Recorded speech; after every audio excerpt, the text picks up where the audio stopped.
हमारी पत्नी और हम जितना चुनाव लड़े हैं अभी तक 2.25 लाख वोट हम प्राप्त किया है।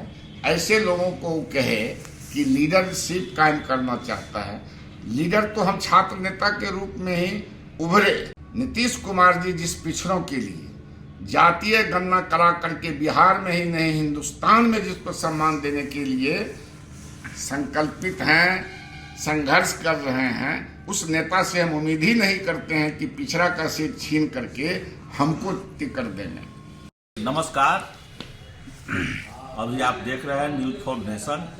इन दिनों चर्चा के केंद्र में शिवहर संसदीय क्षेत्र और के अलावा एक महत्वपूर्ण संसदीय क्षेत्र सीतामढ़ी है, जहां विधान परिषद के सभापति देवेश चंद्र ठाकुर ने अपनी जदयू से उम्मीदवारी पेश कर दी है। ऐसे में लगातार विरोधों का सिलसिला जारी हो गया है। सीतामढ़ी के जदयू महागठबंधन के नेताओं का लगातार विरोध जारी है। ऐसे में आज हमारे साथ हैं शिवहर के जदयू जिला प्रभारी और जदयू के प्रदेश महासचिव राणा रणधीर सिंह चौहान, जो इसके मुखर विरोधी बताए जा रहे हैं और उनकी दावेदारी को सिरे से नकार रहे हैं। सर, जदयू में इस तरह से खींचतान हो रहा है, आपस में क्या कहना चाहते हैं? कोई खींचतान नहीं है मनोज जी। आप जानते हैं आज़ादी के बाद सीतामढ़ी लोकसभा क्षेत्र में पिछड़ा समुदाय के ही लोग लड़ते रहे हैं। रनर और विनर पिछड़ा समाज के ही लोग होते हैं। एक विवाद उन्होंने खड़ा करा दिया कि स्वतः अभी संवैधानिक पद पर हैं और एक पोस्टर उन्होंने छपाया कि भावी उम्मीदवार लोकसभा क्षेत्र के सीतामढ़ी। इस पर कई साथियों को आपत्ति हुई और कई साथियों ने हमसे कहा, हमने सबों को बैठाया और हमने कहा कि यदि माननीय नेता मुख्यमंत्री जी का, राष्ट्रीय अध्यक्ष जी का यदि कहीं कोई घोषणा है किसी के उम्मीदवारी का, तो हम निश्चित रूप से स्वागत करेंगे। लेकिन स्वयं जो अपने को उम्मीदवार बता रहा है, इसका मतलब है कि पिछड़ा का हक ले रहा है, पिछड़ा के मान और सम्मान से खिलवा रहा है। उसके बाद उन्होंने कई तरह की आपत्तिजनक बातें की और उसमें उन्होंने कहा कि ये पिछड़ा की लड़ाई लड़ने वाले सारे अंधे हैं, कौवे हैं। जिस पिछड़ा के वोट से आज वो स्नातक का 4-4 बार विजय हासिल किए हैं, वो मात्रा जो भी हो मतदाताओं का, उस पिछड़ा को अंधा कहना, क्या यही किसी बुद्धिजीवी या किसी पद के दावेदारी का ये मानक है? उन्होंने कहा महाराणा प्रताप के वंशज को अंधा कहा, चंद्रगुप्त अशोक सम्राट के वंशज को गाली दिया, कृष्ण के वंशज को गाली दिया और तमाम पिछड़ों को उन्होंने अपमानित करने का बात किया। तब हम लोगों ने फिर, कल आप सुने होइएगा, सभी बिंदुओं का वो बौखला गए हैं, वो लगता है डिस्परेट हो गए हैं, बोलने का कुछ, बोलते हैं कुछ।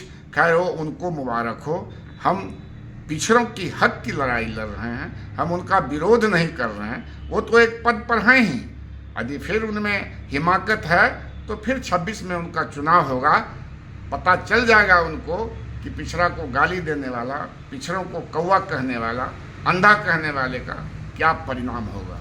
आपने कहा था कि हमारे पत्नी जो बेलसन से विधायक रही है और आप खुद एक बार निर्दलीय लड़े। ये चर्चा है कि आपने कहा है कि हमको जितना निर्दलीय में वोट आया उनको उतना 4 बार में वोट नहीं। मैं कोई गलत बात मैं नहीं कहा हूँ। वो 86 में वो विधानसभा बथनाहा से चुनाव लड़ी थी, 6000 वोट आया था और सीतामढ़ी का गांधी कहलाने वाला देवीकांत झा जी उस समय उम्मीदवार थे और उनको हराने के लिए इन्होंने अपनी उम्मीदवारी दिया।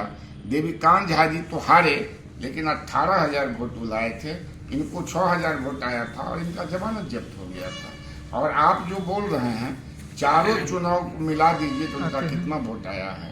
और हमारी पत्नी और हम जितना चुनाव लड़े हैं अभी तक 2.25 लाख वोट हम प्राप्त किया है। ऐसे लोगों को कहे कि लीडरशिप कायम करना चाहता है। लीडर तो हम छात्र नेता के रूप में ही उभरे और आज तक हम नेतृत्व कर ही रहे हैं। हम वर्कर हैं, वर्कर थे, वर्कर रहेंगे, हम ब्रोकर कभी नहीं हो सकते हैं। अगर मुख्यमंत्री नीतीश कुमार टिकट देते हैं तब क्या होगा? ऐसा नीतीश कुमार जी करेंगे ही नहीं। नीतीश कुमार, ये काल्पनिक बात आप बोल रहे हैं।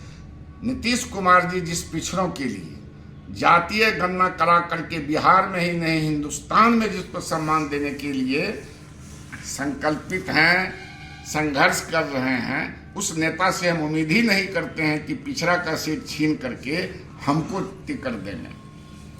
बहुत बहुत धन्यवाद। ये थे जदयू के प्रदेश महासचिव और शिवहर जिला जदयू के प्रभारी राणा रणधीर सिंह चौहान, मनोज कुमार, शिवहर।